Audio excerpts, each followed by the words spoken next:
Hello students, हमने समाकलन हमारा चैप्टर चल रहा था। इसमें हमने एक्सरसाइज 7.4 तक हमने कर लिया था।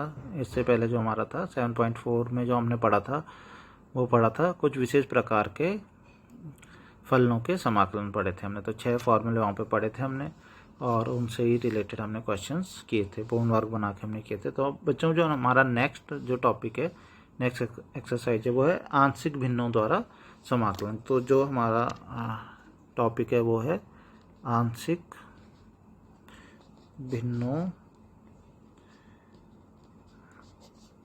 द्वारा समाकलन।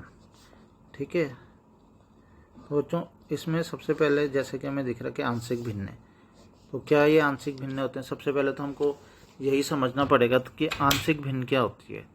ठीक है, आंशिक भिन्न क्या होती है ये हमें जब पता चलेगा तो ही हम ये क्वेश्चंस कर पाएंगे। तो सीधा अभी हम समाकलन नहीं पढ़ेंगे, उससे पहले पढ़ेंगे कि आंशिक भिन्न में ये क्या चीज़ें होती हैं। ठीक है, तो इसमें क्या क्या चीज़ें टर्म जो तुम्हें पता होनी चाहिए बच्चों। तो उसमें सबसे पहले इसमें एक चीज़ आती है परिमेय फलन। ठीक है, तो इन शॉर्ट में तुम्हें बताता जा रहा हूँ क्या क्या चीज़ें हैं। तो सबसे पहला है परिमेय फलन। तो बच्चों परिमेय फलन क्या होता है? परिमेय फलन होता है कि अगर कोई फलन किसके रूप में, ये तुमने पहले पढ़ा हुआ है, पहले तो बता दूं, ये तुमने कक्षा 11 में पढ़ा हुआ है। ठीक है, परिमेय फलन मतलब एक ऐसा फलन जो किसके रूप में लिखा जा सकता है, जो px बटे qx इस रूप में, अगर जिसको हम लिख सकते हैं px बटे qx के रूप में जिसको हम लिख सकते हैं। ठीक है, परिमेय फलन होता है जिसे हम px बटे qx के रूप में लिख सकते हैं, जहाँ पे px क्या होता है, px होता है बहुपद। ठीक है ना, px क्या होता है, बहुपद फलन होता है। ठीक है, और ये जो qx है ये भी क्या होता है, बहुपद फलन होता है। ठीक है बच्चों, तो ये सब पहले पढ़ा हुआ है, ये बहुत ज़्यादा मैं डिटेल में इसको नहीं बता रहा हूँ, ये सब हमने पहले पढ़ा हुआ। तो बहुपद फलन बटे बहुपद फलन, बस ये ध्यान रखना कि नीचे वाली चीज़ क्या नहीं होती है, qx is not equal to 0। जो नीचे वाली चीज़ें वो क्या होती है, 0 नहीं होगी। ठीक है, एग्जाम्पल कुछ देख देते हैं, जैसे कि एग्जाम्पल के लिए हम ऐसे बोल सकते हैं 2x, ठीक है, प्लस 5 बटे एक्स स्क्वायर प्लस 7। ठीक है, ये बहुपद है बटे बहुपद है, तो क्या हो गया, ये परिमेय फलन हो गया एक तरीके से। ठीक है बच्चों, तो ये हमने पहले पढ़ा हुआ है। ठीक है, तो इसमें ज़्यादा दिक्कत नहीं होनी चाहिए। तो बहुपद बटे बहुपद हो गया, तो ये होता है परिमेय फलन। ठीक है, तो अब हम जो क्वेश्चन करने जा रहे हैं वो परिमेय फलन टाइप में होंगे, तभी मैं इसको बता रहा हूँ। ठीक है, तो ये फलन बटे फलन, बहुपद फलन बटे बहुपद फलन होगा। ठीक है, क्या बहुपद फलन होता है, क्या होता है, सब कुछ पहले समझाया जा चुका है। ठीक है, तो इसमें ज़्यादा दिक्कत नहीं होगी। नेक्स्ट बच्चों, परिमेय फलन में भी एक जो चीज़ हमें यहाँ पे पढ़नी है वो है उचित परिमेय फलन। जो यहाँ पे हमें क्वेश्चन मिलने वाला है वो है उचित परिमेय फलन। ठीक है, उचित परिमेय फलन, ये उचित परिमेय फलन क्या होता है? उचित परिमेय फलन भी एक तरीके का क्या होता है, परिमेय फलन ही होता है। बस उसकी खास बात बच्चों ये होती है कि वो px बटे qx के रूप में तो होता है, बस उसमें ये है उचित परिमेय फलन वो तब बन जाता है जब ऊपर वाले की जो घात होती है, ठीक है ना, जो ऊपर वाले की घात है वो नीचे वाले की घात से क्या होती है, कम होती है। मतलब ऊपर वाले की घात, जैसे तुम यहाँ पे देखो तो ये x की घात, यहाँ पे जो हाईएस्ट घात है वो कितनी है, 1 है ना, यहाँ कितनी है, 2 है। तो ऊपर वाले की घात नीचे वाले की घात से कम है ना। ठीक है, तो ये भी एक तरीके का उचित परिमेय फलन है। ठीक है, घात अगर बराबर होती है, घात ऊपर वाले की ज़्यादा होती है, तो भी वो परिमेय फलन होता। ठीक है, एग्जाम्पल के लिए मैं एक और भी लिख देता हूँ, 3x स्क्वायर प्लस 5 बटे 2x स्क्वायर प्लस 6, मान लो ये है, तो ये भी परिमेय फलन है, हालांकि इसमें घातें बराबर हैं। लेकिन उचित परिमेय फलन उसे कहते हैं जब क्या होती है, ऊपर वाले की घात क्या होती है, नीचे वाले की घात से क्या होती है, कम होती है। हमेशा बराबर भी नहीं होनी चाहिए, ठीक है ना, हमेशा कम ही होनी चाहिए। तो उचित परिमेय फलन इससे कहते हैं। तो बच्चों जो अभी मैंने बताया क्या, px बटे qx में यदि px की घात यानी कि ऊपर वाले की घात यदि नीचे वाले की घात मतलब qx की घात से अगर कम हो तो परिमेय फलन उचित परिमेय फलन कहलाता। तो ठीक है, अब दरअसल परिमेय फलन में भी हमने उचित परिमेय फलन क्यों पढ़ा, वो इसलिए पढ़ा कि उचित परिमेय फलन ही दरअसल हमें आंशिक भिन्न में हम उनको कन्वर्ट करके और फिर क्वेश्चंस को यहाँ पे हल करने वाले हैं बच्चों। मतलब कहने का मतलब ये है कि हम इस चैप्टर में, इस एक्सरसाइज में, ठीक है ना, इस वाली एक्सरसाइज में हम क्वेश्चंस तभी करेंगे आंशिक भिन्न से यदि वो उचित परिमेय फलन में होंगे।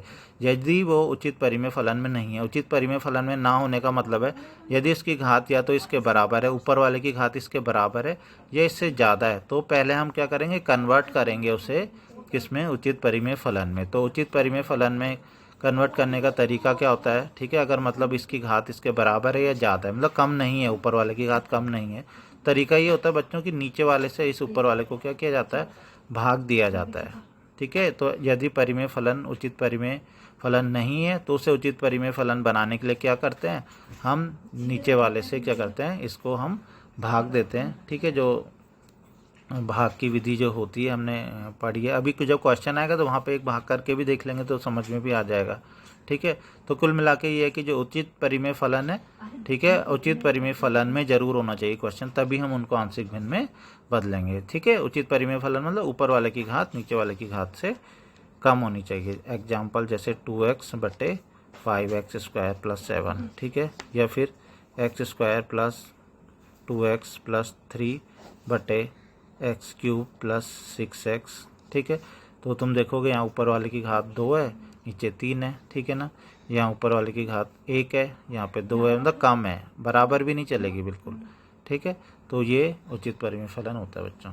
अब इनको आंशिक भिन्न में मतलब अलग अलग भिन्न में हम कैसे कन्वर्ट करके कैसे लिखते हैं, तो उसके कुछ रूप हैं, वो तुम्हें लर्न करने हैं। ठीक है, तो ये रूप अब जो सारणी बुक में बनी है मैं पूरी तुम्हें समझा देता हूँ।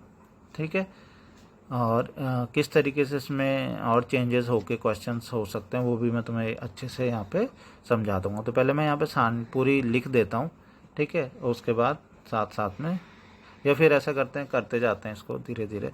ठीक है, तो बच्चों हम एक एक करके करते जाएंगे आंशिक भिन्न में कैसे हम कन्वर्ट करेंगे। तो ये तो है, इधर है परिमेय फलन का रूप, ठीक है ना, और इधर है आंशिक भिन्न का रूप, आंशिक भिन्न का रूप।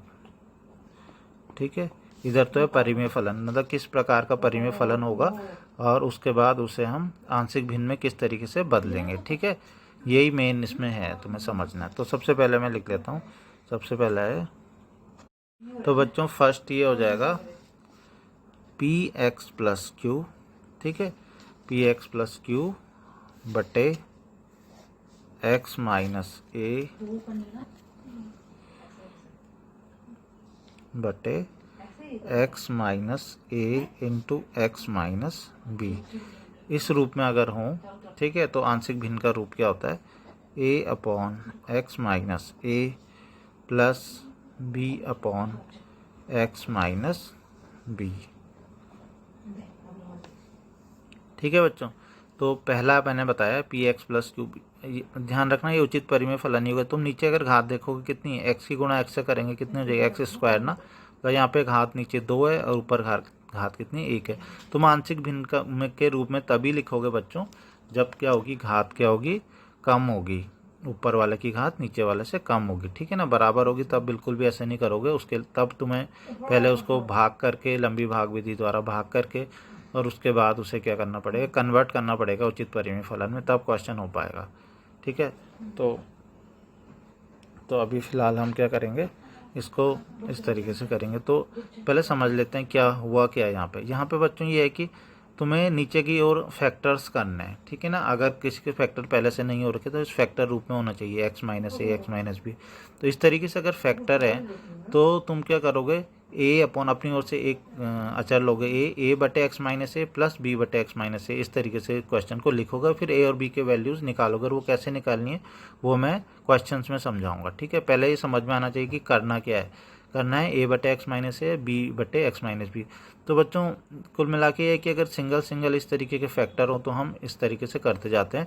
दूसरा थोड़ी सी मैं चीज़ बता देता हूँ कि तुम बोलोगे px प्लस क्यू क्या हमेशा इस तरीके से ऊपर होना चाहिए, नहीं, बिल्कुल भी नहीं, ज़रूरी नहीं है कि ऊपर की ओर इस तरीके का ही हो, ये भी हो सकता है कि ऊपर की ओर तुम्हें बस ये चीज़ है कि इससे घात कम होनी चाहिए, हो सकता है ऊपर कुछ हो ही ना, केवल 1 लिखा हो, 1 upon x minus a x minus b, तभी भी तुम ऐसे ही लिखोगे, a upon x minus a b upon x minus b, तभी भी ऐसे ही लिखोगे। अगर 2x अपॉन करके लिखा हुआ x माइनस 2 गुणा x माइनस 3, ठीक है, अब ये माइनस के लिए ही नहीं है बच्चों, अगर ये x प्लस भी होता तो भी बात वही है, ठीक है। तो इस चीज़ का तुम्हें ध्यान रखना है, ठीक है। x + 3 होगा, x + 5 होगा, तो भी यही हम फॉर्मूला लगाएंगे, ठीक है। तो ये बच्चों बिल्कुल क्लियर हो जाना चाहिए कि यहाँ पे प्लस भी हो, x + 5 हो, ठीक है, तो भी तुमने यही फार्मूला लगाना है। ऐसे नहीं कि माइनस लिखा है यहाँ पे तो माइनस में लगाएंगे। दूसरा यहाँ पे ऐसे नहीं कि 3x + 7 है तभी तुम कर रहे हो, ऊपर अगर 1 है खाली तो भी तुम ये इस तरीके से करोगे। मतलब तुम्हें कुल मिला के यहाँ पे फैक्टर्स दिख जाने चाहिए 2, और ऊपर घात यहाँ से कम ही होनी चाहिए, ठीक है ना।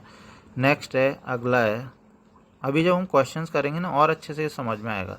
नेक्स्ट क्या है, px + q और ये है x - a का वर्ग, ठीक है। अब इसमें क्या चीज़ है बच्चों, इसमें ये है कि अगर क्या हो, नीचे जो फैक्टर है कोई डबल बार फैक्टर है, एक ही फैक्टर 2 बार है, x - a का वर्ग, मतलब x - a गुणा x - a, तब उसको ऐसे नहीं करते हैं। देखो अगर ऊपर वाले का मेथड देखें, x - a × x - a, तो क्या करना चाहिए हमें, a/x - a + b/x - a, ऐसे करना चाहिए ना। लेकिन नहीं, अगर एक ही फैक्टर 2 बार होता है, डबल बार होता है, ठीक है, तो तब ऐसे नहीं करते हैं।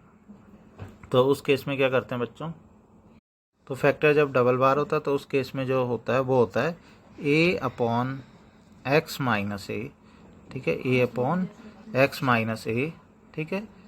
तो इसको एक बार लिखते हैं, a जो फैक्टर डबल बार होता है उसको एक बार लिखते हैं a/x - a प्लस b/ लिखते हैं x - a का वर्ग लिखते हैं, ठीक है। तो ये होता है, जैसे कि मान लो हो कुछ भी, अभी भी तुम देखोगे तो x - a का वर्ग है कि x का यहाँ पे स्क्वायर है एक तरीके से, जब होल स्क्वायर का फॉर्मूला लगाएंगे स्क्वायर हो जाएगा, यहाँ x की घात 1 है, इसका मतलब उचित परिमेय फलन ये है, ठीक है।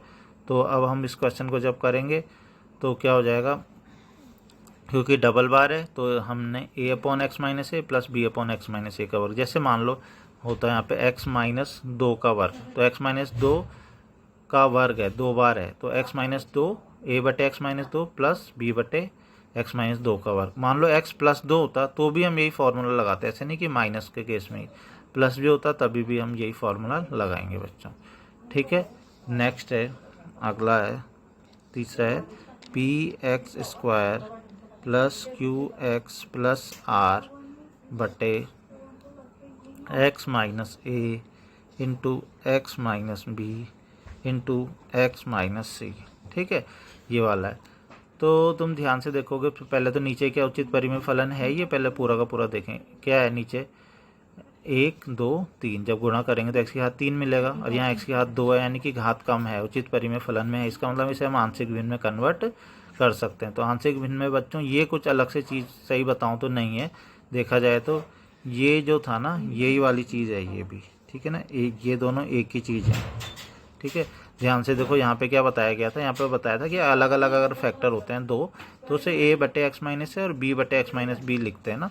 तो सेम बच्चों यहाँ पे भी यही है, यहाँ पे भी अलग अलग ही फैक्टर हैं सारे, x - a है, x - b है, x - c है, तो सेम वही रूल लगता है बच्चों जो ये ऊपर में लगाया, ठीक है। ये दोनों एक ही रूल, अगर हम कहें तो एक ही रूल है, मतलब इसको हम कहेंगे a/x - a plus b/x - b और प्लस c/x - c, ठीक है। तो ये सेम वही वाला रूल लग गया कि अलग अलग फैक्टर हो तो जितने भी हों उतने a/, करते जाओ, b/, c/, उतने ज़्यादा हम करते जाएंगे, ठीक है ना। बस रिपीट नहीं होने चाहिए, अगर रिपीट होता है वही फैक्टर तो तब हम ये रूल लगाते हैं, ठीक है।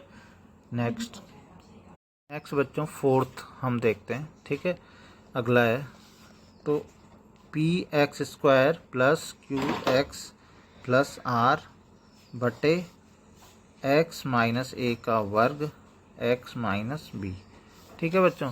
तो ये भी ध्यान से देखोगे, अगर मैं बोलूँ तो ये भी कुछ अलग से नया नहीं है, बल्कि जो पहले हमने पढ़ा था उसी का मिक्सचर है ये, ठीक है ना, उसी का ये मिक्सचर है।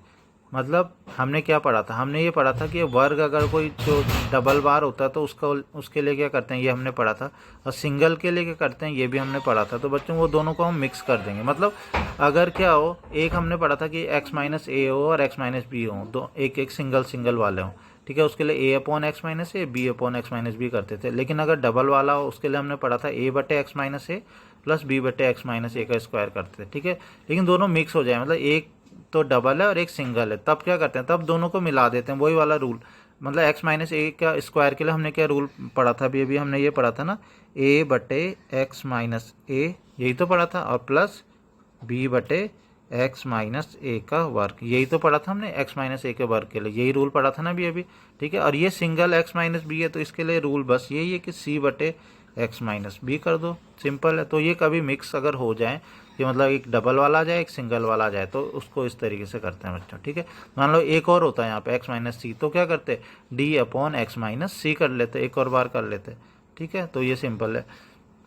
तो सिंगल सिंगल वाले फैक्टर पढ़े तुमने और एक पूर्ण वर्ग वाला फैक्टर पढ़ा तुमने, ठीक है ना, डबल वाला। अब हम इसके बाद बच्चों फिफ्थ वाला देख लेते हैं, सबसे लास्ट। ठीक है, तो एक तरीके से अगर मैं बोलूँ इसमें तो बच्चों कुल मिला के इसमें सही बताऊँ तो 3 टाइप के ये क्वेश्चन होते हैं, 3 टाइप के फैक्टर होते हैं। एक सिंगल वाला होता है, एक ये डबल वाला होता है, और एक जो तीसरा वाला होता है वो अब आ रहा है। ठीक है, तो वो कौन सा है बच्चों, X minus A into X square plus B X plus C.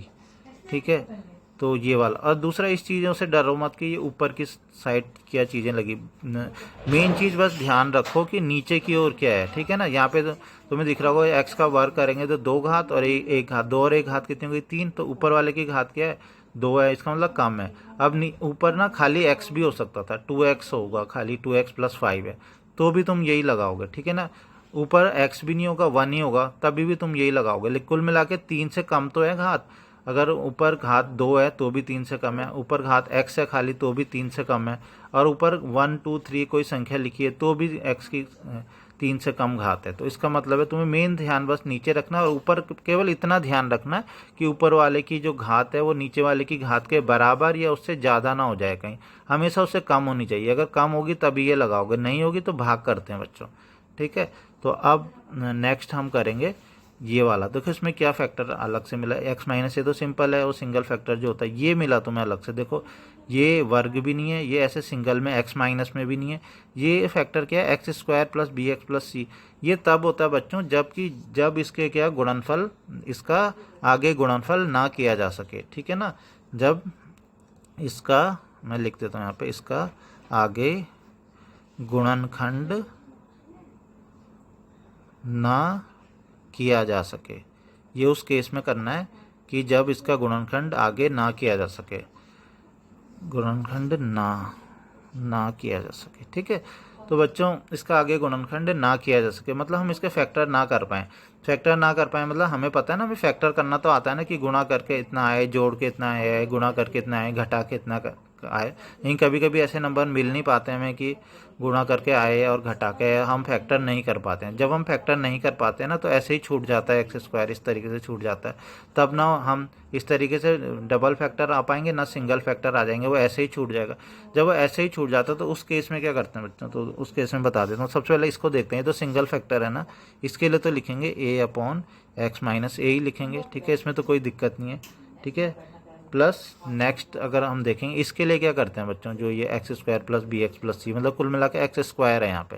ठीक है, तो इसके लिए लिखा जाता है बी एक्स प्लस सी बटे X square plus B X plus C, ये लिखा जाता है बच्चों। तो ध्यान से देखो क्या लिखा जाता है, B X plus C upon X square plus B X plus C, इस तरीके से बच्चों यहाँ पे लिखा जाता। तो अब कुल मिला के हमने किस तरीके के पढ़े, 3 टाइप के हमने पढ़ लिए हैं, सही बताऊं तो 3 टाइप के पढ़े हैं। ठीक है, एक सिंगल फैक्टर वाले, एक पूर्ण वर्ग वाले, और एक इस तरीके वाले जिसके कि गुणनखंड ना हो सके। बच्चों ये जो भी क्वेश्चंस हम आंशिक भिन्न वाले करने वाले हैं ध्यान से सुन लो। सबसे पहले अगर कहीं पे भी फैक्टर रूप में लिखा है ना 2x स्क्वायर प्लस 3x, तो इसमें बहुत ज़्यादा ध्यान रखना कि इस वाला मेथड से, ये वाला मेथड तभी लगाते हैं जब उसके फैक्टर ना हो सकें। फैक्टर हो रहे हैं तो तुम्हें सबसे पहले उसके फैक्टर ही करने, ये मेथड बिल्कुल भी नहीं लगाना है बी एक्स प्लस सी वाला, पहले उसके फैक्टर ही करने हैं, और फैक्टर करने के बाद वो इन 2 मेथड में कन्वर्ट हो जाएगा किसी भी मेथड में। ठीक है ना, तो पहले फैक्टर करना है, अगर फैक्टर नहीं होते हैं ना तो ही तुमको ये करना है। ठीक है ना, तो सबसे पहले बच्चों यहाँ पे फैक्टर ही करते हैं तब ये होते हैं। तो कुल मिला के तुमने पढ़े हैं यहाँ पे 3 टाइप के ये हो गए। मैं इन शॉर्ट बताऊँ तो ये कुछ इस टाइप का है कि मान लो x minus 2 into x minus 3। ठीक है, कुछ इस टाइप का है। तो ये a अपॉन एक्स माइनस 2 और plus b upon x minus 2 3, ठीक है ना। एक ये वाला, एक बच्चों हमने पढ़ा, मान लो 1/x-2 का वर्ग ये वाला है, तो तब उसे करेंगे a/x-2 और प्लस b/x-2 का वर्ग, ठीक है ना। और एक हमने तीसरा पढ़ा कुछ इस टाइप का जिसका फैक्टर ना हो, मान लो x² + 2 है ये, ठीक है ना। अब इसके फैक्टर होते हैं, नहीं होते हैं, x² + 2 के क्या फैक्टर करें हम। हाँ, अगर x² माइनस में कुछ होता है, x² - 9 होता तो उसको हम x² - 9 का मतलब हो x² - 3 का वर्ग, तो x + 3 और x - 3 तब तो हो जाते हैं फैक्टर। लेकिन जब प्लस में होता है इसके फैक्टर नहीं होते, तो इसे हम लिखेंगे, क्या लिखेंगे, ax + b/x² + 2, ax + b। यहाँ पे bx + c इसलिए लिखा था क्योंकि a तो हम पहले ही लिख चुके थे, तो bx + c लिखा था, ठीक है। तो यहाँ पे से ये, तो ये 3 टाइप के मिलते हैं। अब ये तीनों मिक्स भी हो जाते हैं बच्चों, ठीक है ना। तीनों के तीनों मिक्स हो सकते हैं, मतलब इसके साथ ये मिल सकता है, इसके साथ ये भी मिल सकता है, ठीक है ना। तो ये मिक्स होंगे तो इनके यही वाले रूल लगते रहेंगे जो हम पढ़ ही रहे हैं, ठीक है। लेकिन बच्चों सबसे पहले इसमें मेन चीज़ ध्यान रखना, जब भी हम ये क्वेश्चन करेंगे, क्या सबसे पहला काम हमको आंशिक भिन्न वाले तरीके से अगर हम क्वेश्चन करेंगे तो हमें सबसे पहले क्या करना है, हर में गुणनखंड करने की कोशिश करनी है। तो मैं ये बात लिख भी देता हूँ, ठीक है। यदि हम, ठीक है ना, आंशिक भिन्न, अब मैं स्पेशली ऐसा क्यों लिख रहा हूँ कि आंशिक भिन्न वाले तरीके से, अभी वो बात क्लियर होगी एग्जाम्पल फर्स्ट से। यदि हम आंशिक भिन्न वाले तरीके से समाकलन करते हैं तो हर के गुणनखंड करने का प्रयास अवश्य करेंगे, ठीक है ना। अब मैंने ऐसे क्यों लिखा, प्रयास अवश्य करेंगे, ये भी तो लिख सकता था कि उनके गुणनखंड जरूर करेंगे। प्रयास इसलिए लिखा है कि अगर गुणनखंड हो ही ना तो तब तो इस वाले केस में आ जाते हैं, ठीक है ना। लेकिन गुणनखंड हो तो गुणनखंड जरूर करते हैं। तो आंशिक भिन्न वाले तरीके से अगर समाकलन करते हैं तो हर के जो गुणनखंड है उसके करने का प्रयास अवश्य करेंगे, ठीक है ना। नहीं होता है तब हम ये करेंगे, ठीक है। तो अब हम इसके क्वेश्चंस देखते हैं, उससे हमें और क्लियर होंगे क्वेश्चन। ये बच्चों क्वेश्चन से हम ये भी बात क्लियर होगी कि हम ये आंशिक भिन्न वाला तरीका लगा क्यों रहे हैं, ठीक है ना। आंशिक भिन्न वाले तरीके से कि मतलब ऐसा करने से हम क्यों इनको इसमें चेंज करना चाह रहे हैं, ठीक है। इससे क्या हमें कुछ बेनिफिट है, बिल्कुल इससे एक बेनिफिट है जिससे कि समाकलन बहुत इजीली हो जाता है। वो क्या बेनिफिट है, जैसे जैसे हम क्वेश्चन करेंगे वैसे वैसे हम देखेंगे, ठीक है ना। पहला तो बेनिफिट यही लग रहा है कि इधर वाली जो बड़ी सी चीज़ तुम्हें लग रहा है कि इसका समाकलन करना काफ़ी टफ है, और इधर वाली जो छोटी, मान लो a का मान 1 2 3 ऐसे ही तो आएगा कुछ 1/, तो इसका समाकलन हो जाएगा, ऐसे इसका भी हो जाएगा, इसका भी हो जाएगा। तो इधर वालों के समाकलन करने आसान है, इधर वालों के कठिन है, इसलिए हम इनको आंशिक भिन्न में कन्वर्ट करते हैं। तो बच्चों हम उदाहरण 11 स्टार्ट कर लेते हैं। जो पहला उदाहरण है इसमें वो है 1/x, बल्कि लिखा तो वैसे dx अपॉन है, लेकिन मैंने dx आगे कर लिया और मैंने लिखा इसको 1/x + 1 अपॉन, और क्या है, x + 2 ये है। तो तुम ध्यान से देखोगे बच्चों तो ये कौन सा वाला है, ठीक है। ये जो अभी हमने पढ़े थे उनमें से कौन सा वाला है, ये वो वाला जब सिंगल फैक्टर होते हैं, ठीक है ना, सिंगल फैक्टर होते हैं, ठीक है। तो ये वो वाला है जी, ये सबसे पहला वाला है, ठीक है। जैसा कि मैंने बताया था ऊपर ज़रूरी नहीं है कि px + q की फॉर्म ही तुम्हें मिले, तो ऐसा ज़रूरी नहीं होता कि ऊपर px + q की फॉर्म मिले। तो यहाँ पे नहीं मिल रहा, कि मेन चीज़ है कि घात कम होनी चाहिए। तो यहाँ पे x × x करें तो x² 2 घात है ना x की, तो यहाँ पे 2 से कम ही है, x की कोई घात ही नहीं है, ठीक है। x की घात 0 है एक तरीके से यहाँ पे, तो ठीक है, ये बिल्कुल सही है ये, ठीक है। अब इसे आंशिक भिन्न के रूप में लिखना है। कौन सा वाला तरीके से लिखेंगे बच्चों, क्या बताया था, ये सिंगल फैक्टर है, मतलब अलग अलग हैं, ये अलग है x + 1, ये अलग है x + 2, तो हम इसे लिखेंगे a/x + 1 और प्लस b/x + 2। मैंने क्या क्या चीज़ें बताई थी, मैंने सबसे पहले तुम्हें बताया था कि इनके गुणनखंड नीचे होने चाहिए, गुणनखंड हैं, और अगर गुणनखंड नहीं होते तो हम गुणनखंड करने का प्रयास अवश्य करते हैं। तो पहले से ही गुणनखंड हो रखे ना, ठीक है। तो अब मैं तुम्हें कुछ चीज़ याद दिलाना चाहूँगा, अगर तुम्हें पहले खुद से सोचो कि क्या कोई पुराना मेथड याद आ रहा है कोई जिससे ये क्वेश्चन हो सकता था, ठीक है ना। सीधा यहाँ से कराना, ऐसा नहीं कि मैं तुम्हें सीधा क्वेश्चन कराना शुरू कर दूँ। मैं कुछ चीज़ तुम्हें याद दिलाना चाहूँगा कि शायद तुम किसी दूसरे मेथड से भी इस क्वेश्चन को कर सकते थे। याद करो ठीक पिछली एक्सरसाइज जो हमने पढ़ी थी, ठीक पहली वाली एक्सरसाइज जो इससे पहले 7.4 हमने पढ़ी है, उससे बच्चों हम इस क्वेश्चन को कर सकते हैं। याद आ रहा है उस टाइम पे हमने क्या पढ़ा था, उस टाइम पे ऐसे क्वेश्चन थे भी, जब मैंने तुम्हें बोला था कि इनके अंदर आपस में क्या कर दो, गुणा कर दो, ठीक है। तो जब हम इसके अंदर गुणा कर देंगे x+1 की और x+2 की गुणा कर देंगे तो ax² plus B X plus C वाली फॉर्म में आ जाएगा ना, 1/ax² plus B X plus C. तो वो बच्चों हमने पिछली एक्सरसाइज में तो किए वो क्वेश्चन, और फिर उनका पूर्ण वर्ग बना के करते हैं, बताया था ना, कि उसका आधा करके और उसका वर्ग करके जोड़ते घटाते हैं फिर वो करते हैं। तो बच्चों उस मेथड से भी इस क्वेश्चन को करना चाहते हो तो उस मेथड से भी ये हो जाएगा। कुछ क्वेश्चन ऐसे थे भी जिसमें कि ऐसे फैक्टर में लिखा था, मैंने बोला था ये क्वेश्चन तभी होंगे, एक्सरसाइज में थे क्वेश्चन, ये तभी होंगे जब पहले गुणा करोगे इनके आपस में, तब वो x² plus B X plus C के रूप में बदल जाएंगे। तो बच्चों ये वैसे भी हो जाएंगे, क्योंकि अभी हम आंशिक भिन्न वाला चैप्टर पर आंशिक भिन्न वाली एक्सरसाइज कर रहे हैं, तो अभी तो हम उससे नहीं करेंगे, अभी हम इससे ही करेंगे जो हम यहाँ पे पढ़ रहे हैं, ठीक है, ताकि ये वाला कॉन्सेप्ट तुम्हें समझ में आ जाए। लेकिन मैं बता रहा हूँ कि तुम एग्जाम में कन्फ्यूज़ ना हो जाओ कहीं कि अरे ये तो दोनों तरीक़ों से हो सकता है, तो दोनों से हो सकता है, तो जो तुम्हें सही लग रहा है उससे तुम इसको कर सकते हो किसी भी तरीके से, ठीक है। तो अभी हम आंशिक भिन्न वाले तरीके से इसको करके देखते हैं। तो लेकिन बच्चों ध्यान रखना, अगर मतलब पहले से तुम्हें ax² plus B X plus C में मिला हुआ है कोई क्वेश्चन, ठीक है, मतलब अगर ऐसे है अगर इस तरीके से है 1/2x² प्लस 3 प्लस 5 ऐसे करके कोई लिखा है क्वेश्चन, ठीक है, तो इस तरीके से अगर कोई लिखा हुआ है तो उसमें बच्चों अगर तुम इसके फैक्टर नहीं होते हैं, ठीक है, इसके आगे फैक्टर नहीं हो सकते, तो तब तुम क्या करोगे उसे, अगर उसके फैक्टर आगे नहीं हो सकते तो तब तो ज़्यादा अच्छा है कि वही वाला मेथड करो, ठीक है। और अगर फैक्टर हो जाते हैं उसके बाद तब इससे कर लो, तब ज़्यादा अच्छा है, तब इससे कर सकते हो। लेकिन सोचो अगर फैक्टर ही नहीं हो रहे तब तो वही वाला मेथड सही है ना, वो पूर्ण वर्ग बना के और उसके बाद वो जो मेथड पहले पढ़ा था हमने उसी से ax² plus B X plus C से। और ज़्यादातर क्वेश्चन हमने वहाँ पे जो देखे थे उनके फैक्टर नहीं हो रहे थे, ठीक है ना। तो अब हालांकि हमने करके भी नहीं देखे थे, लेकिन नॉर्मली उनके फैक्टर नहीं हो रहे थे, ऐसे दे रखे थे जिनके फैक्टर नहीं हो पा रहे थे, ठीक है। यहाँ पे ज़्यादातर क्वेश्चन ऐसे होंगे जिनके फैक्टर हो रहे होंगे या पहले से ही गिवन होंगे, किसी में पहले से दिए होंगे, जैसे ये क्वेश्चन है इसमें फैक्टर पहले से दे रखे हैं। कुछ क्वेश्चन ऐसे होंगे जिसमें होगा तो उसी फॉर्म में 1/ax² plus B X plus C में। तो एक तो तुम्हारा तरीका ये है कि तुम सीधा पिछले वाले चैप्टर एक्सरसाइज से कर लो, नहीं तो उसके पहले फैक्टर करने की कोशिश करो।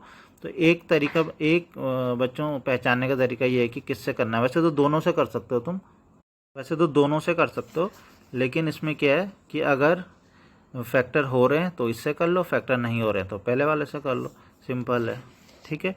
और दोनों से करना चाहते हो, मतलब दोनों में से कोई, जैसे ये वाला क्वेश्चन है ये दोनों से हो जाएगा, ठीक है ना, क्योंकि अगर तुम मल्टीप्लाई कर दोगे तो पुराने वाले से भी हो जाएगा, फैक्टर में रहने दोगे तो नए वाले से हो जाएगा, इससे हो जाएगा, ठीक है। तो अब देखते हैं इसको करके। तो इसके लिए बच्चों सबसे पहले ऐसे करना है कि इसको आंशिक भिन्न में बदलना। अभी समाकलन को थोड़ी देर के लिए छोड़ दो, समाकलन वाले चिन्ह को पहले करना है कि इस वाले को कन्वर्ट करना है किसी ऐसी चीज़ में जिससे कि हम उसका समाकलन इजीली कर पाएँ। देखो इसका समाकलन करना तो टफ है ना, तो अगर हम इसको आंशिक भिन्न में कन्वर्ट करते हैं तो इसका समाकलन करना बड़ा आसान हो जाएगा। तो हम आंशिक भिन्न में इसको अलग से, इसको बिना समाकलन के बच्चों लिखेंगे 1/x+1 इंटू x+2 ऐसे करके हम लिख देंगे। और बराबर जैसे कि अभी मैंने बताया था कैसे लिखते हैं इसे लिखते हैं इक्वल टू a/x+1 और प्लस b/x+2, ठीक है, ऐसे लिख देंगे।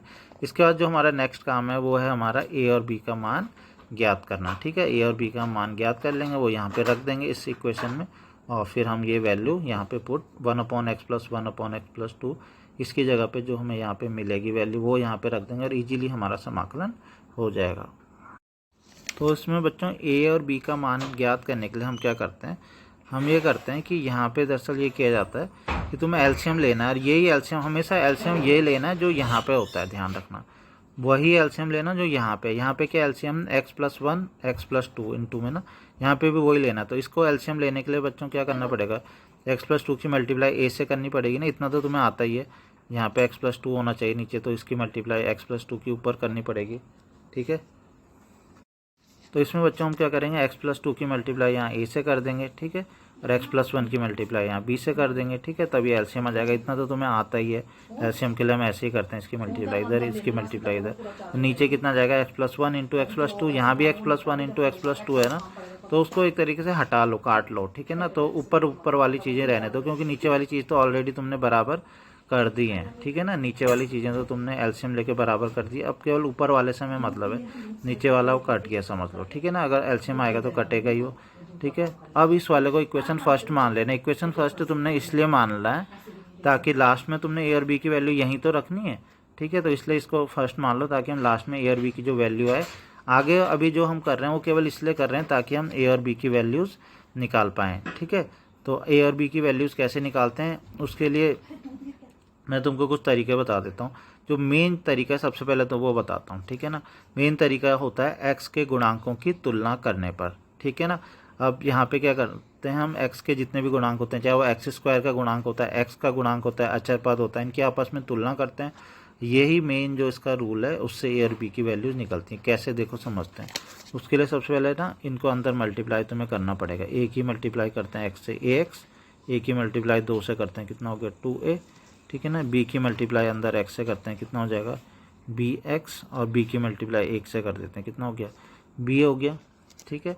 इसके बाद हम क्या करेंगे, जैसा कि मैंने बोला एक्स के गुणांक, तो हम जो एक्स एक्स वाले हैं उनको एक साथ लिखेंगे, ठीक है। तो हमने देखा यहाँ पे ए एक्स और बी एक्स ये एक साथ लिखे। जो अचर वाले हैं वो एक साथ लिखेंगे 2a प्लस बी। अगर मान लो तुम्हें कोई क्वेश्चन ऐसे मिलता है जिसमें कि वर्ग भी होता, ठीक है ना, स्क्वायर भी होता, तब तुम स्क्वायर वालों को, एक्स का वर्ग वालों को एक पहले लिखते, फिर एक्स वालों को लिखते और फिर अचर वालों को लिखते, ठीक है ना, ताकि गुणांक की हम तुलना करने के लिए हमारे आसानी हो। अभी हमें क्योंकि एक्स का गुणांक चाहिए तो ऐसा करते हैं, एक्स यहाँ पे कॉमन ले लेते हैं, ठीक है। एक्स अगर हम कॉमन लें तो क्या बचेगा, यहाँ पे बचेगा a प्लस बी बच जाएगा, और एक्स में कॉमन लेके इधर ना लेके इधर लिख रहा हूँ, ठीक है ना। और यहाँ पे 2a प्लस बी, एक्स मैंने इसमें कॉमन लिया, कितना बचा a प्लस बी। अब हमें पता चल गया एक्स का गुणांक कितना है, a प्लस बी है। अचर पद कितना है, 2a प्लस बी है। एक्स स्क्वायर, दो हमारे पास तो दो ही चीज़ें, एक्स स्क्वायर तो है ही नहीं कहीं, और इधर की साइड अगर आप देखें तो इधर 1 है, ठीक है। अब हम एक एक करके पहले एक्स के गुणांक की तुलना करेंगे और फिर अचर पद की तुलना करेंगे। तुलना करने के लिए हमारे पास केवल दो ही चीज़ें हैं, तो हम करेंगे एक्स के गुणांक की तुलना करने पर, ठीक है ना। एक्स के गुणांक की तुलना करने पर, तो एक्स के गुणांक यहाँ क्या है बच्चों, यहाँ कहीं एक्स दिख रहा है, पहले बताओ। एक्स नहीं दिख रहा ना, इसका मतलब एक्स की गुणा किस चीज़ से हो रखी होगी कि वो दिख ही नहीं रहा। एक्स की गुणा किस चीज़ से हो रखी है कि वो दिख ही नहीं पा रहा है। एक्स की गुणा हो रखी होगी, गुणांक का मतलब होता है उसकी किससे गुणा हो रखी है। एक्स की गुणा हो रखी होगी बच्चों किससे, जीरो से, जीरो से हो रखी होगी, तभी तो एक्स दिख ही नहीं रहा है, यानी कि 0 इंटू एक्स होगा यहाँ पे। 0 इंटू एक्स का मतलब 0, तो इसका मतलब है यहाँ पे एक्स नहीं दिख रहा है, इसका मतलब एक्स का गुणांक 0 है। और इधर की साइड हम देख लेते हैं, इधर की साइड एक्स का गुणांक कितना है, a प्लस बी। तो ये इस चीज़ का बहुत ध्यान रखना, अगर तुम्हें इधर की साइड वो चीज़ ना दिखे, मतलब जैसे एक्स स्क्वायर चाहिए वो ना दिखे तो उसका गुणांक 0 होता है। एक्स है वो ना दिखे तो इधर गुणांक 0 होता है। अचर पद है मान लो वो ना दिखे, जरूरी थोड़ी है, यहाँ तो 1 था, मान लो 1 की जगह पे एक्स होता तब यहाँ पे तुम्हें एक्स तो मिलता, तो अचर पद नहीं दिखाई देता। अचर पद नहीं दिखाई दे रहा है, इसका मतलब वो 0 है, ठीक है। और अगर यहाँ पे खाली एक्स लिखा होता तो एक्स का गुणांक 1 होता फिर, ठीक है। 2x लिखा होता तो एक्स का गुणांक 2 होता, ठीक है।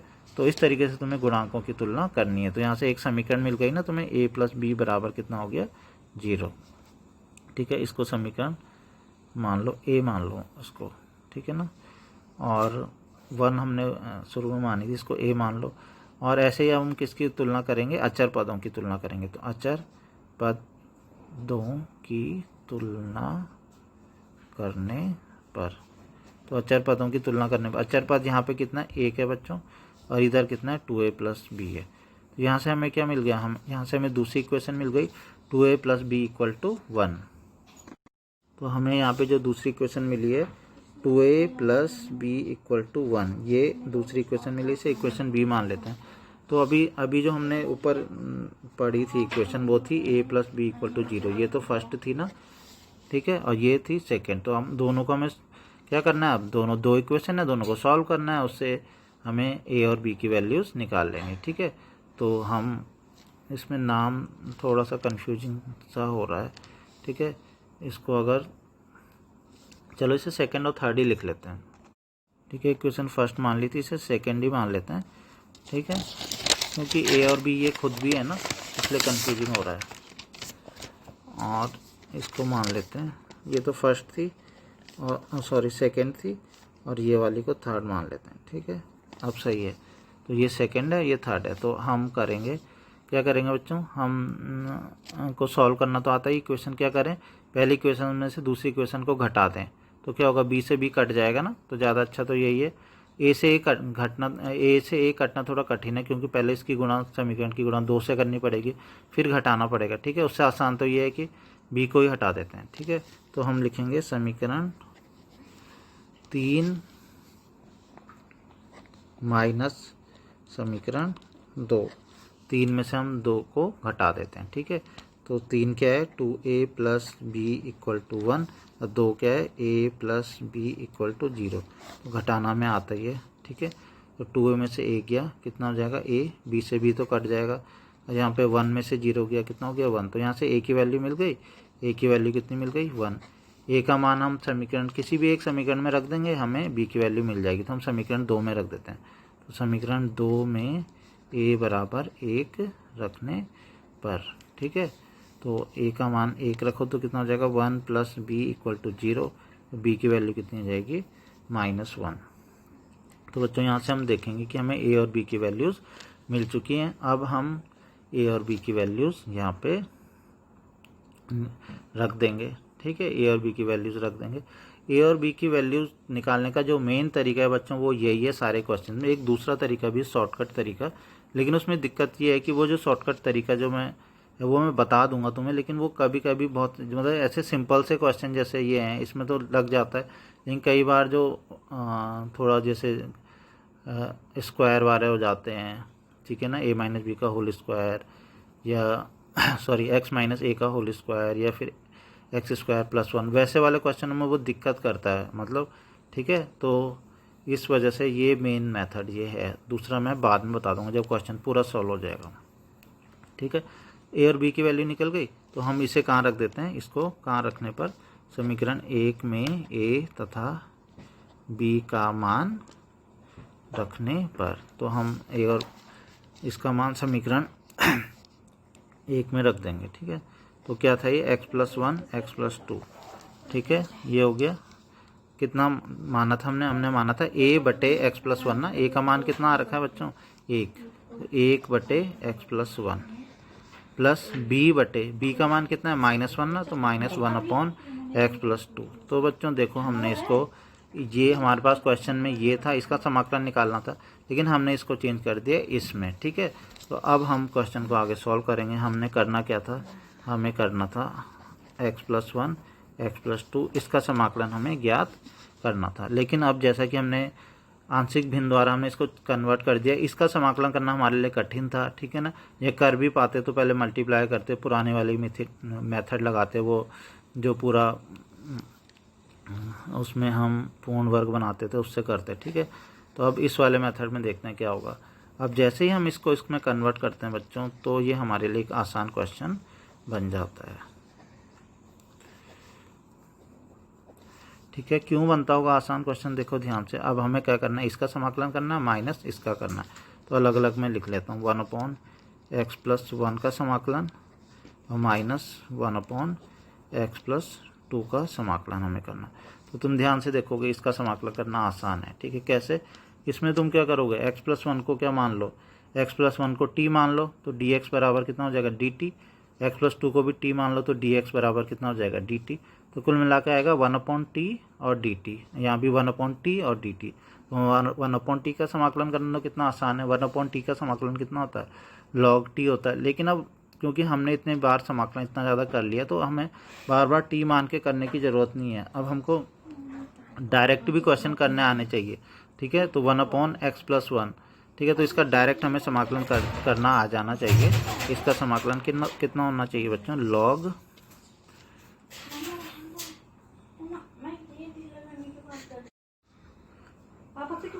तो बच्चों इसका क्या हो जाएगा, लॉग मॉड एक्स प्लस 1, ठीक है। तो 1 अपॉन एक्स है या 1 अपॉन एक्स प्लस 1 है, ये इस तरीके से होगा, ठीक है। डायरेक्ट करना हमें आना चाहिए।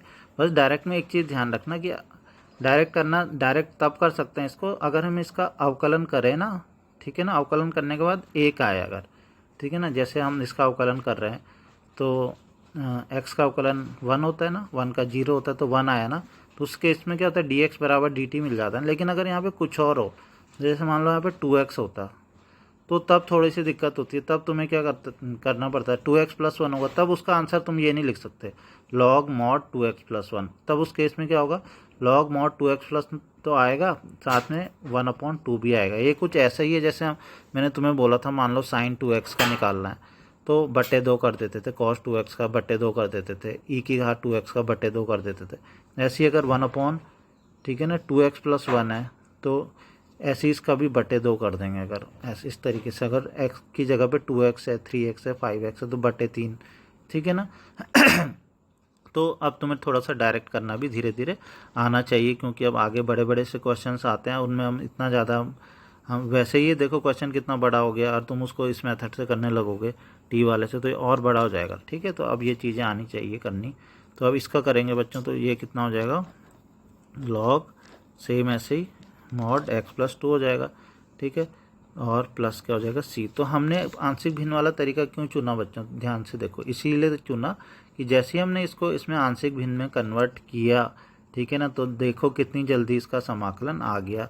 और ध्यान से देखो, अगर तुम इसको पुराने वो जो हमने पिछली एक्सरसाइज में पढ़ा था वो भी थोड़ा सा बड़ा मेथड था ना, ठीक है, उसमें क्या करना था हमें, इसमें मल्टीप्लाई करके, ठीक है, फिर उसके बाद उसका क्या करके पूर्ण वर्ग बनाना, वो भाग करके और वर्ग करके जोड़ना घटाना। उसके बाद भी हमें वो जो 6 फॉर्मूले थे ना, ठीक है, खास बात थी उसमें 6 फॉर्मूले, वो उन 6 फॉर्मूले के सारे फॉर्मूले हमें आने चाहिए थे, तब हम वो कर पाते। यहाँ पे क्या हमें कोई सी फॉर्मूले की ज़रूरत पड़ रही है, मतलब कुछ फॉर्मूला, किसी ऐसा फॉर्मूला जिसका समाकलन करना आता हो, ठीक है ना, नहीं, हमें यहाँ पे 1/x का समाकलन करना था। ये बेसिक फार्मूला, ये तो सबसे पहले एक्सरसाइज में पढ़ा था, वो तो आता ही है, हमें लॉग करके सीधा हो गया। तो इसमें यही है कि हमें कोई अलग से फार्मूला लर्न नहीं करना पड़ा, लगाना नहीं पड़ा, ना ही बहुत ज़्यादा, बस इसमें ये बस थोड़ा सा ये था कि ए और बी के मान निकाल के कैसे तुमने इसको इसमें कन्वर्ट किया, वो तुम कर लोगे तो उसके बाद ये ईजिली ये क्वेश्चंस हो जाते हैं। इसीलिए उस एक्सरसाइज के बाद ये एक्सरसाइज दी गई है कि वो जो एक्सरसाइज था वो तो करी, लेकिन उससे भी आसान इससे क्वेश्चंस बन जाते हैं, ठीक है। तो अगर हमें ये भी करना आता है, किसी का फैक्टर हो जाते हैं तो हम इससे करेंगे, ठीक है, ठीक। तो इस तरीके से ये क्वेश्चन हो गया। बस इसे थोड़ा सा हम शॉर्ट करके लिख सकते हैं, वो ऐसे लिख सकते हैं कि हमने फॉर्मूले पढ़े थे ना, हमने कुछ इस तरीके से पढ़ा था, देखो याद होगा तुम्हें, क्या लॉग ए माइनस लॉग बी, ठीक है, ये हमने पढ़ा था log a/b करके, ठीक है, याद होगा log a, वैसे उल्टे में पढ़ा था हमने ऐसे पढ़ा था कि log a/b होता है, log a minus log b होता है, ठीक है। तो यही चीज़ हम यहाँ पे लिख सकते हैं, मतलब अलग अलग log हैं तो उनको हम एक ही log में लिख लेते हैं। क्या करते हैं, जो प्लस वाले हैं उसको हम ऊपर लिखते हैं, कुल मिला के बात ये थी, जो प्लस वाले हैं, कितने भी प्लस वाले हैं उनको ऊपर लिखते हैं गुणा में, ठीक है। मान लो एक x+1 होता है, एक प्लस log x+3 होता है, तो x+1 इंटू x+3, मतलब जो प्लस प्लस वाले होते हैं वो ऊपर गुणा में आते जाते हैं, जो माइनस वाले होते हैं वो नीचे गुणा में आते जाते हैं, ठीक है। ये प्लस का है तो इसको हमने ऊपर लिखा है, और ये माइनस का है तो इसको हम कहाँ लिखेंगे, नीचे लिखेंगे। ये हमने लॉग का रूल पहले पढ़ा हुआ है, और दोनों में मॉड है तो दोनों का मॉड हम इस तरीके से लगा के थोड़ा छोटा, इससे बस ये हुआ कि थोड़ा सा हमने छोटे रूप में इसको लिख लिया है, ठीक है। तो हम इस तरीके से हमारा ये क्वेश्चन कंप्लीट हो गया। तो बच्चों इस तरीके से ये क्वेश्चन हमारा हो गया है, तो ये समझ में आ गया होगा इसमें तुम्हें जो इसका कॉन्सेप्ट है, ठीक है। तो अब लेकिन जो मैंने तुम्हें बताया था, कितने टाइप के मैंने तुम्हें बताए थे, ठीक है, इसमें काफ़ी सारे मैंने बताए थे, लेकिन मैंने इसमें स्पेशली तुम्हें बोला था ये मेनली 3 टाइप के हैं ये, ठीक है ना। एक है जिसमें केवल एक सिंगल ऐसे फैक्टर है, उसे a/+b/ करके करना, वो क्वेश्चन हमने अभी किया, ठीक है ना। दूसरा मैंने बताया कि एक x-a का वर्ग, मतलब कोई फैक्टर 2 बार है, मतलब x-2 गुणा x-2, जैसे डबल बार है x-2 का वर्ग, तो उसको इस तरीके से करते हैं, ठीक है। एक ये वाला हो गया, ठीक है, ये वाला तो वही है पहले वाला। इसके बाद नेक्स्ट है बच्चों इसमें ये वाला, ठीक है, तो ये वही वाला मिक्स करके हो गया 2 का, ठीक है।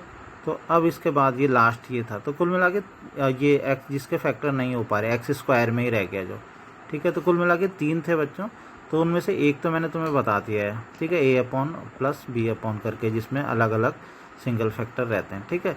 अब है दूसरा वाला है जिसमें कि स्क्वायर वाला, ठीक है ना, जिसमें क्या होता है, होल स्क्वायर होता है, ठीक है। कोई एक फैक्टर रिपीट होता है x minus A into x minus ए, तो उसको कैसे करते हैं वो मैं अभी एक बता देता हूँ, उसके बाद अभी मैं होमवर्क तुम्हें दे दूँगा, ठीक है। और ये वाला हम नेक्स्ट वीडियो में इसको हम पढ़ेंगे कि इस टाइप वाले क्वेश्चन कैसे करते हैं, और भी जो एक्स्ट्रा क्वेश्चन है तो नेक्स्ट में हम इस एक्सरसाइज को कंप्लीट करने की कोशिश करेंगे, ठीक है बच्चों।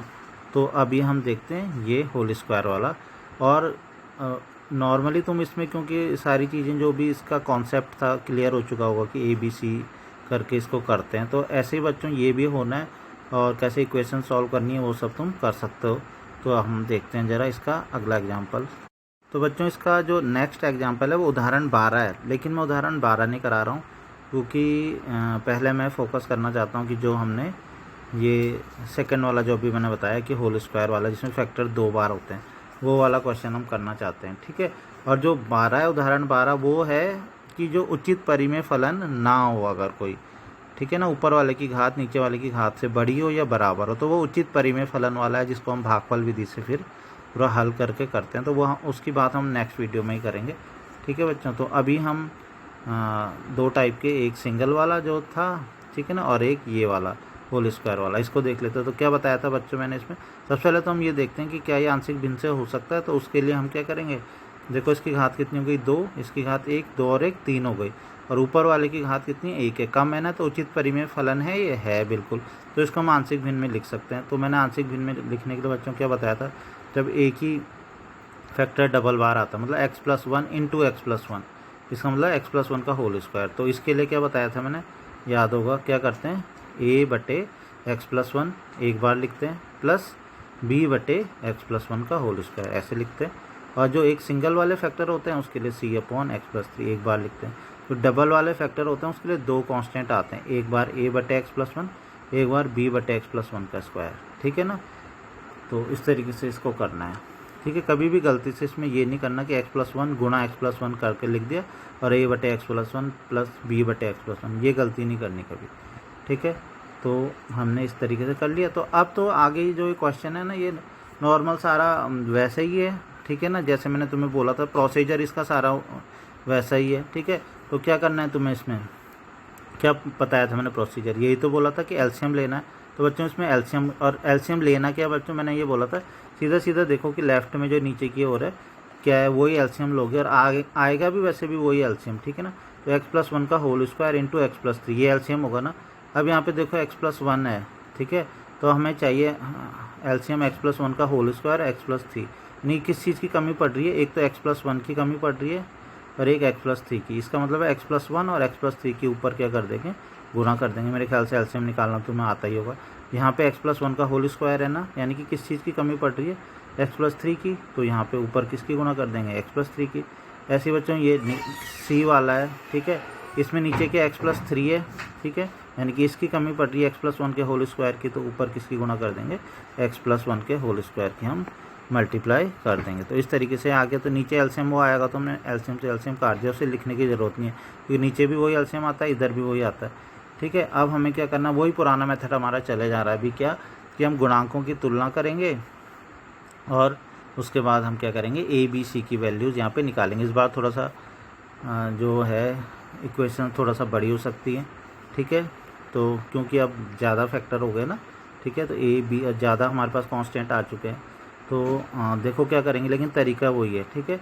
क्या करना है, पहले हमें इसमें देखना है कि जो भी गुणांक है, चाहे वो x का गुणांक हो, x² का गुणांक हो, ठीक है, तो हम क्या करेंगे, पहले तो मल्टीप्लाई कर देंगे पूरी, ठीक है। x+1 की x+3 से मल्टीप्लाई करो, कितना हो जाएगा, x² प्लस 3x प्लस 1 की गुणा करेंगे, ठीक है, जैसे करते ही है मल्टीप्लाई, मैंने वैसे ही करी है, ठीक है। x+1 का होल स्क्वायर का फॉर्मूला भी लगा दिया, खोल दिया, ठीक है। अब ऐसा करते हैं कि अब हम, क्योंकि हमें बाद में ना इसमें ये करना होता है कि x² के गुणांकों की तुलना करनी पड़ती है x के गुणांकों की, तो हम एक एक करके जो सिंगल वाले हैं, मतलब जो गुणांकों के हिसाब से, मतलब x² वालों को पहले एक साथ लिखते हैं, ठीक है। तो देखो मैं एक ही गुणा कर रहा हूँ x² से, उससे मैंने लिख दिया, ठीक है। अभी मैंने अंदर औरों से नहीं करी, पहले मैं केवल x² वालों को अलग रखना चाहता हूँ, एक ही गुणा x² से लिख दिया, फिर c की गुणा x² से लिख दिया। अब x² वाला और कोई बचा नहीं ना, फिर मैं अब x वाले करना चाहता हूँ, तो ये 3x और 1x कितना हो जाएगा बच्चों, 4x हो जाएगा ना। तो 4x की गुणा मैंने a से करी तो 4ax, ठीक है। फिर x वाला और कोई है, ये है bx, ठीक है। x वाला और कोई है, ये है 2x की गुणा c से, तो 2cx। अब मैंने x वाले लिख दिए साथ में। अब कौन से वाले लिखूँ मैं, अचर वाले। अचर कौन से वाले हैं, ये ना, तो 3 की गुणा a से 3a, 3 की गुणा b से 3b, और 1 की गुणा c से। तो सारे आ गए ना, एक्स स्क्वायर वाले भी आ गए, x वाले भी आ गए, ये आ गए, ठीक है। थोड़ा अच्छे से इसे लिख लेंगे। तो एक्स स्क्वायर इसमें क्या ले लेंगे, कॉमन ले लेंगे, राइट साइड में लिख रहा हूँ मैं कॉमन लेके, तो a प्लस c बच जाएगा। यहाँ पे भी x x x, तो x कॉमन आ जाएगा, ये भी मैं यहाँ पे लिख रहा हूँ। बचेगा क्या, 4a plus b plus 2c। तो इस तरीके से बच्चों ये आ गया। तो अब क्या करते हैं हम, गुणांकों की तुलना, जैसे हमने पहले सीखा हुआ ही है, कॉन्सेप्ट तो हमने पहले सीखा हुआ ही है इसका। तो एक्स स्क्वायर का गुणांक, यहाँ पे एक्स स्क्वायर दिख रहा है, नहीं दिख रहा ना, इसका मतलब उसका गुणांक कितना होगा, जब दिख ही नहीं रहा तो इसका गुणांक 0 होगा। तो 0 बराबर a प्लस सी, मतलब a प्लस सी बराबर 0। एक इक्वेशन हो गई, इक्वेशन सेकेंड। फर्स्ट इसलिए नहीं मान रहा, फर्स्ट हमने शुरुआत में इसको मान ले रहे हैं, तब बाद में ABC की वैल्यू यहाँ पे रखेंगे ना, तो हम फर्स्ट इसलिए नहीं मान रहे, ठीक है। सेकेंड हो गई। नेक्स्ट है x का गुणांक कितना है, यहाँ पे देखो। अब हम x के गुणांकों की तुलना करेंगे, यहाँ पे लिखना भी पड़ेगा, ये लिखना मैं भूल गया, क्या लिखोगे, x के गुणांक की तुलना करने पर, ठीक है ना। तो x के गुणांक की तुलना करने पे, तो 4a plus b plus 2c, ये बराबर कितना आ जाएगा, 3। एक इक्वेशन थर्ड बन गई। नेक्स्ट क्या है, इसकी तुलना करने पर, अचर पद की तुलना करने पर। तो यहाँ पे लिख दो कि अचर पद की तुलना करने पर, अचर पद की तुलना करेंगे तो 3a plus 3b plus c बराबर कितना हो जाएगा, -2, ठीक है। तो अब देखो 3 इक्वेशन बन गई ना, इक्वेशन 2, 3, 4, इनको सॉल्व करना है बच्चों, और a b c की वैल्यूज़ निकालनी है। और ये सॉल्व करना तुमने वैसे तो सीखा हुआ है, ठीक है ना, इनको सीखा हुआ है, लेकिन फिर भी मैं तुम्हें बता देता हूँ कि कैसे ईजिली ये सॉल्व हो जाएगा, ठीक है। ईजिली सॉल्व बच्चों ये ऐसे होगा कि जो दो बड़ी इक्वेशन दिख रही है, एक तो छोटी इक्वेशन है a और c में, तो जो दो बड़ी इक्वेशन है ना, तो उसमें अगर हम ऐसा कर लें कि b को हटा लें किसी तरीके से, ठीक है ना, b को हटा दें, मतलब हम कुछ भी माइनस करके या गुणा करके जो भी है b को हटा दें। तो b को अगर हम हटा देंगे ना, ठीक है, तो उससे हमको जो नई इक्वेशन मिलेगी वो a और c में मिलेगी। a और c में पहले से ही एक इक्वेशन है, तो उन दो इक्वेशन को सॉल्व करेंगे तो उससे ac की वैल्यू आ जाएगी, और ac की वैल्यू इनमें से किसी में भी रख देंगे तो b की भी आ जाएगी। तो इजीली तुम्हें समझ में आ गया होगा मैं क्या बोलना चाह रहा हूँ। तुम इनमें से, मतलब ये ए बी सी में, ये भी ए बी सी में, अगर तुम इसे सॉल्व करोगे तो तुम ए को भी हटा सकते हो, बी को भी हटा सकते हो, सी को भी, लेकिन ज़्यादा फ़ायदा किससे होगा, किसको हटाने से फ़ायदा होगा, बी को हटाने से फ़ायदा होगा, क्योंकि तब तुम्हें इक्वेशन ए और सी में मिलेगी, और ये भी ए और सी में, इसलिए मैं बी को हटाना चाहता हूँ। तो बी को हटाने के लिए बच्चों क्या करना है, यहाँ पे बी है, यहाँ पे 3b है, अगर मैं इस इक्वेशन की गुणा किससे कर दूँ, 3 से कर दूँ, 3 गुणा समीकरण 3 और माइनस, और फिर समीकरण 4 को घटा दूँ, तो उससे b कट जाएगा, ठीक है। तो 3 से गुणा कर देते हैं, 3 चौको 12, 3b, 3 दूनी 6c, 3 तिया 9, ठीक है। और मैं इस वाली इक्वेशन को घटा रहा हूँ, तो इसको मैंने नीचे लिख दिया। घटाने के लिए हम क्या करते हैं, चिन्ह बदल देते हैं ना, माइनस माइनस माइनस, ये माइनस है, ये प्लस हो जाएगा, यही तो करते हैं घटाने के लिए। तो 12 में से 3 गया 9, ये तो कट ही गया, 6 में से 6c माइनस c, तो 5c, और 9 प्लस 2 कितना हो जाएगा, 11। तो बच्चों एक नई इक्वेशन मिल गई हमें, देखो 9a प्लस 5c, और एक इक्वेशन ऑलरेडी थी a और c में, एक नई मिली है a और c में। तो इन दोनों इक्वेशन को भी हम सॉल्व करके a और c की वैल्यू निकाल लेंगे। तो इन दोनों इक्वेशन ये मिली थी ना अभी फिफ्थ, तो समीकरण 5 माइनस, इनको तो तुम्हें सॉल्व करना आता ही है ना, ठीक है। तो पहले जो समीकरण थी वो a प्लस सी, उसकी गुणा 5 से करेंगे और इससे घटा देंगे, तो इससे a की वैल्यू, फिर ऐसे इसमें रखेंगे तो c की वैल्यू। अब तो इजीली ये क्वेश्चन हो जाएगा। फिर a और c की जो वैल्यू मिली है, वो जो बड़ी बड़ी इक्वेशन थी a plus B plus C वाली, उनमें किसी में भी रख दो तुम, तो हमें वहाँ से किसकी वैल्यू मिल जाएगी, इजीली हमें b की वैल्यू भी मिल जाएगी। ये तो सब कुछ, सब पुरानी चीज़ें, कोई ऐसी बड़ी बात नहीं है ये, ठीक है। तो a b c की वैल्यू जैसे ही मिली, तो हमने स्टार्टिंग में जो a b c जो इक्वेशन थी वहाँ पे रख दी, ठीक है। एक a की वैल्यू मिली थी 11/4, तो 11/4 x प्लस 1, ठीक है। नेक्स्ट थी b की वैल्यू -5/2, तो -5/2, और नेक्स्ट ऐसे ही, ठीक है। तो ये मिल गया। तो अब हम इसका अवकलन समाकलन करते हैं बच्चों, ठीक है। ये इसका समाकलन हमें करना था ना, ठीक है। तो इसके बाद अब हम वैल्यूज़ पुट कर देते हैं, जो अभी हमने आंशिक भिन्न में इसको कन्वर्ट किया। तो इसको आंशिक भिन्न में जो कन्वर्ट किया वो वैल्यूज़ हम यहाँ पे रख देते हैं, ठीक है। तो बच्चों रख दी मैंने ये वैल्यूज़, ठीक है। इसको इसमें कन्वर्ट करके हमने ये वैल्यूज़ रख दी हैं, ठीक है। तो 11/4 तो क्या है, कांस्टेंट है, बाहर आएगा 1/, मैं अलग अलग करके भी लिख रहा हूँ, 1/x+1, ये क्या हो जाएगा -5/, तो बाहर आ जाएगा 1/x+1 का होल स्क्वायर, ऐसे ही है। अब देखो ये तो हम अभी अभी पढ़ा था हमने कि 1/x+1 का तो क्या हो जाएगा log mod x+1 हो जाएगा, इसका log mod x+3 डायरेक्ट मैंने बोला ना। अब तुम्हें इतने बड़े बड़े क्वेश्चन तो ये नॉर्म वैसे ही हो रहे हैं, ABC के मान निकालने में इतना टाइम लग गया, तो तुम अगर टी मान लोगे तो और टाइम लगेगा हमारा, ठीक है। तो इसको ऐसे करना है, ठीक है। अब बात आई इसकी x+1 का होल स्क्वायर बटे में 1/x+1 का होल स्क्वायर। तो बच्चों इसको भी हमें शॉर्टकट ही करना है। इसको भी कैसे करना है, इसको ऐसे समझो जैसे 1/x² है, समझो ऐसे समझो। 1/x² कितना होता है, x⁻² ना। तो x⁻² का जब तुम समाकलन करते हो तो कैसे करते हो, इसका समाकलन अगर करना होता है तो इसका समाकलन ऐसे ही तो करते हो, x⁻² + 1/-2 + 1 ऐसे करते हो ना। तो सेम बच्चों यहाँ पे भी ये जो x+1 का स्क्वायर है ना, तो ये ऊपर चला जाएगा तो कितना हो जाएगा, x+1 की घात -2 हो जाएगा। तो इसको इसी तरीके से मान के करना है कि x+1 को थोड़ी देर के लिए इसको t मान लो अपने मन में, तो t की घात -2 का समाकलन करना है। तो t की घात -2 का समाकलन कितना होगा, t की घात -2 + 1/-2 + 1, और t की जगह दोबारा x+1 रख दो। तो इसको तुम डायरेक्ट कर सकते हो। अब तुम्हें t मान के इसे नहीं करना चाहिए, ठीक है। और अगर दिक्कत है तो t मान के कर लो, सबको t मानो, फिर इसको भी इसको भी इसको भी, और तब वैल्यूज़ रख के तुम कर सकते हो अगर तुम्हें प्रॉब्लम है तो, ठीक है। अगर डायरेक्ट नहीं कर पा रहे हो तो बच्चों अब जैसे ही बस हम इसको करेंगे तो क्वेश्चन सॉल्व हो गया। बस थोड़ा सा इसको अरेंज कर सकते हैं। अरेंज ये कर सकते हैं कि दोनों लॉग वालों को साथ में लिख सकते हैं। खास बात है दोनों के कॉमन में 11/4 ही आ रहा है, तो 11/4 इसमें कॉमन ले लेंगे तो कितना बचेगा, log x+1 - log x+3। अब हमने जो अभी अभी पढ़ा था इसको हम बटे में लिख सकते हैं क्योंकि माइनस में है, ठीक है। तो बस ये इसका आंसर हो गया बच्चों।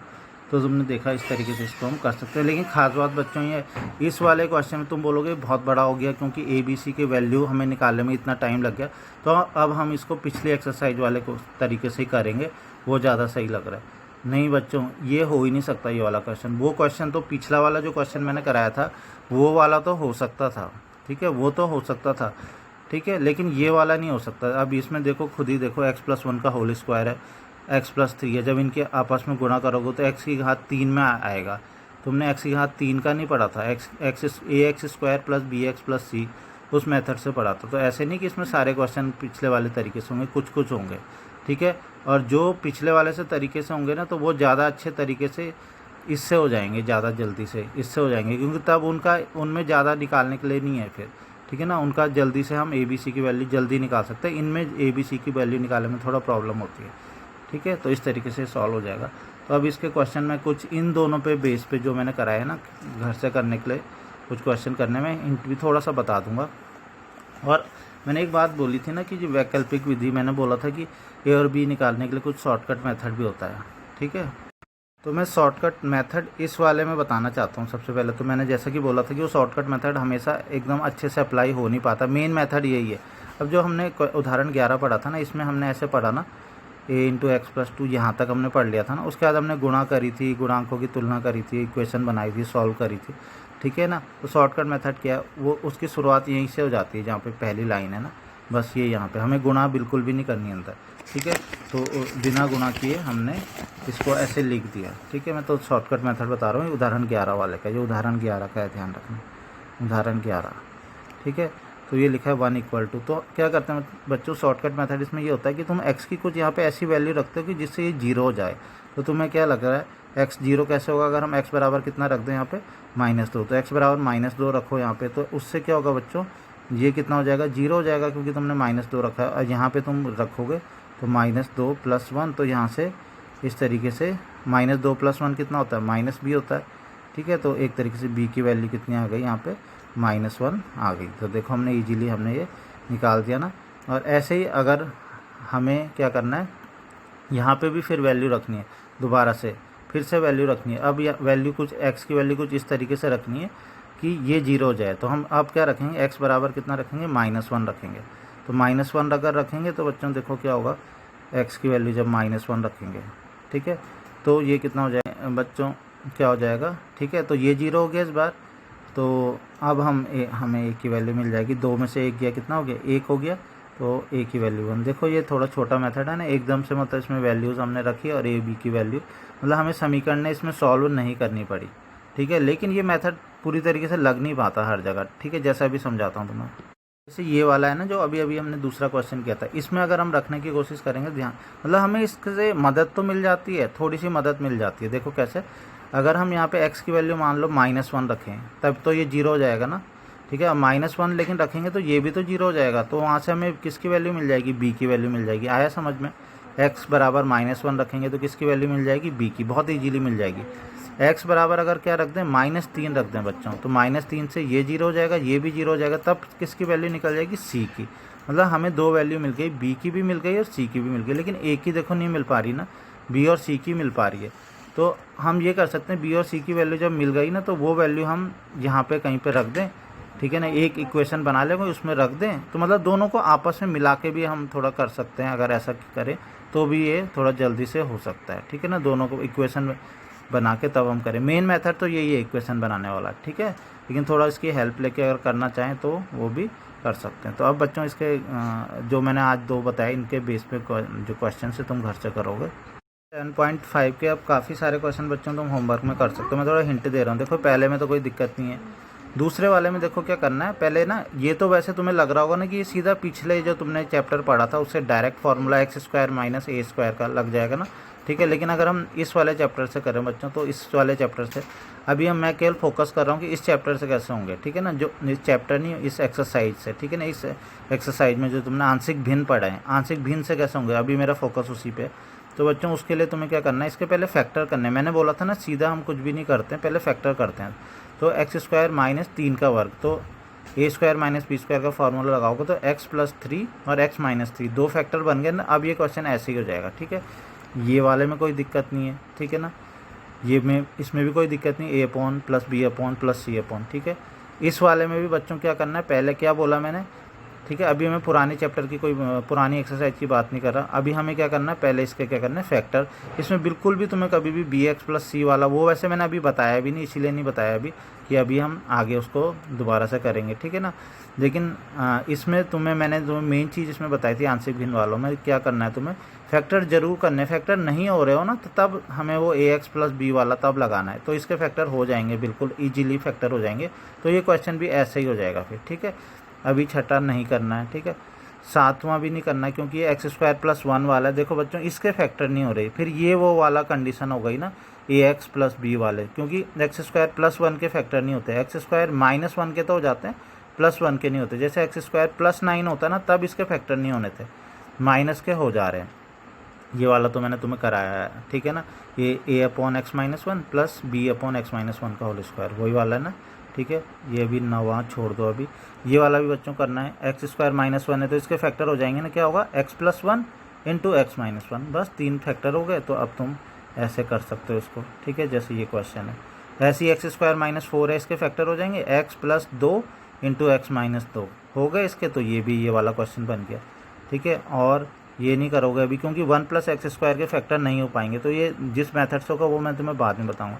x + 2 का होल स्क्वायर, इसे कैसे करेंगे, a/x + 2 + b/x + 2 का स्क्वायर, ठीक है। तो इसको भी करोगे।